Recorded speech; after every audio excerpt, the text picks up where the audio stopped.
2016, I was led by the Spirit of God to leave my hometown, Houston, Texas.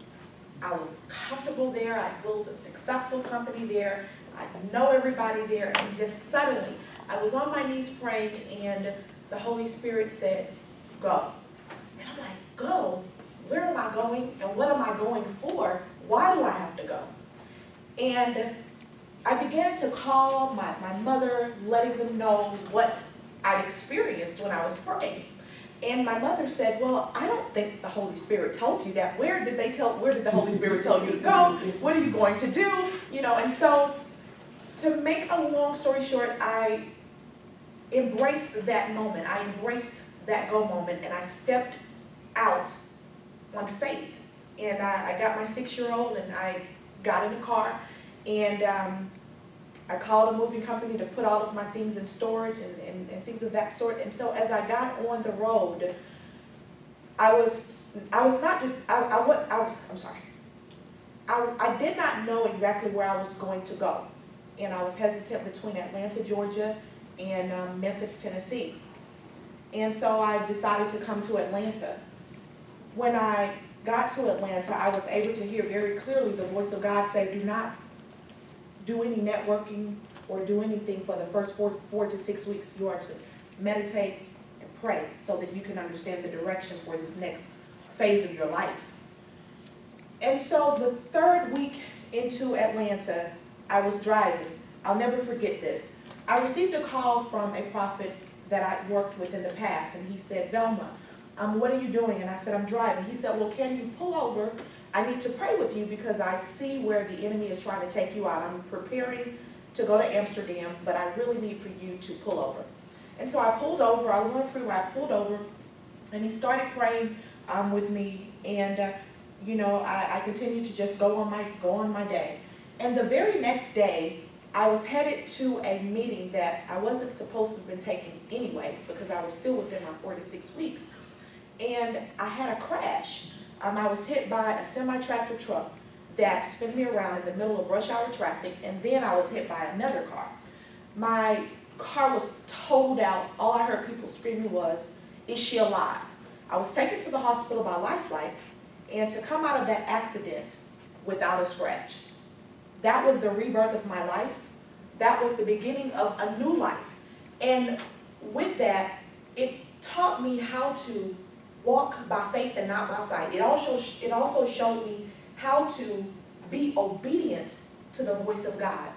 And out of that, embracing your go moment, many people have temporary failures, and they allow temporary failures to become permanent defeat.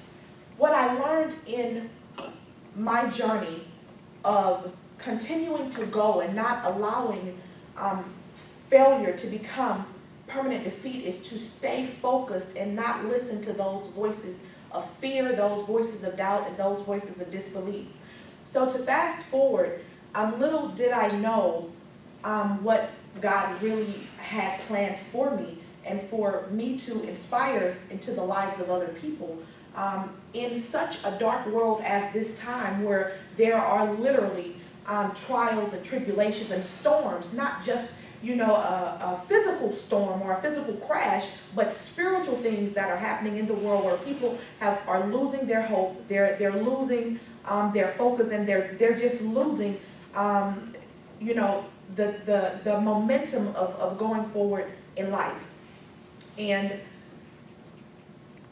that's where I am today. So temporary failure is not permanent defeat.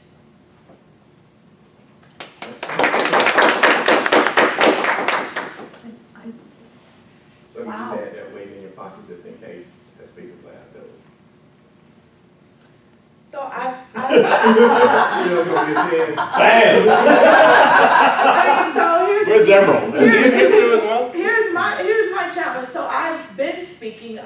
What I do for a living is marketing for pastors, and I connect them to secular audiences. I began my PR company in sports and entertainment. And so I've recently pivoted to working with churches where I connect them, people that are in secular world, to the church, because ultimately those are the people that need to go to church. And out of that, I've been speaking, but I seem like I'm all over the place sometimes because I just have so much. So I need to learn, I guess, how to stick to one topic instead of being all over the place, and how to learn how to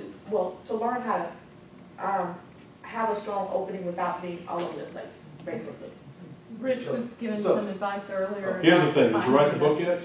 I have the book. It's called When God Says Go. That's actually, is the path unknown, faith as a platform. That's the name of your book, that's the name of your next book, okay? Wow. The path of unknown, faith as a platform. Because that's what you did, you stuck everything out based upon the Holy Spirit talking to you, based on your push of faith. The start of your story is the accident, Yes. okay? That's where your speech starts.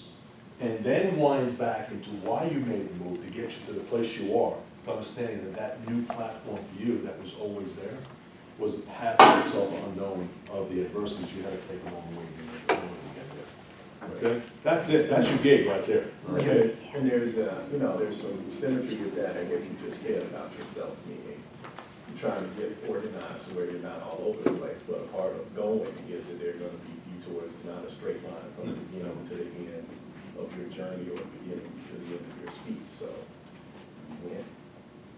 You had some instruction, mostly did. You have that moment of actual vulnerability of, okay, I'm an outside of what I was supposed to be doing. There was correction and there's rebirth in that. There's a storyline there. Most of it just comes with practicing, putting it down. Like if you look back at this, you can fill in, okay, this part was extra if I didn't have this part of the conversation. That gives me room to straighten it out. But overall, right now, and this is again our first time hearing or even knowing what your intention was, it has a very clear instruction at the beginning. It has the trepidation in the journey, the indecision about where to go and where to end up, and then once you got there, that thing, once you step outside the wheel, this is something that could happen, but you're still here, so there's purpose. The other thing too is, I know you said you want to kind of narrow it down, but coming from faith-based, I get it, because that's what God just told me to do, pack my stuff up and retransfer. You don't always get it. But I don't think when you, the audience that you already have, us in faith-based, you don't actually have to narrow it down. We want to know that in all reality, that what you're saying to me is that you heard from God. So I wouldn't really, if you're going to go out to the keynote in the world, yeah.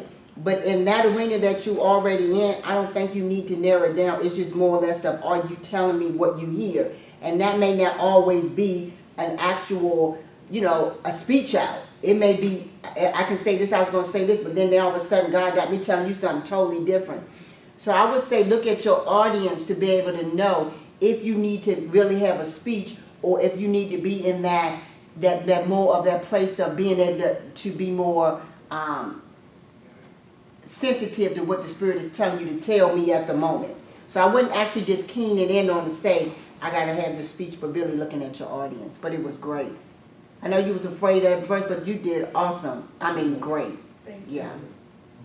First of all, I thought it was a great speech. I have a potential suggestion.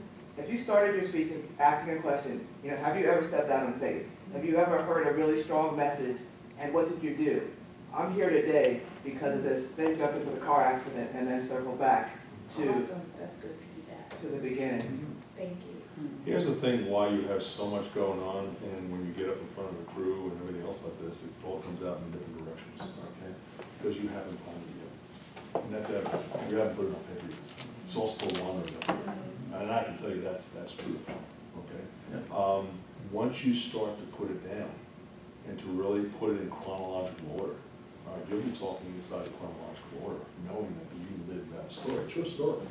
And so out of there, you're going to find out that what you were talking about is just where do I put this, where do I put that? That's the logistics of everything, okay? But it hasn't been put down on paper yet. All right, so once it's down on paper, all right, you're going to start to really open that up.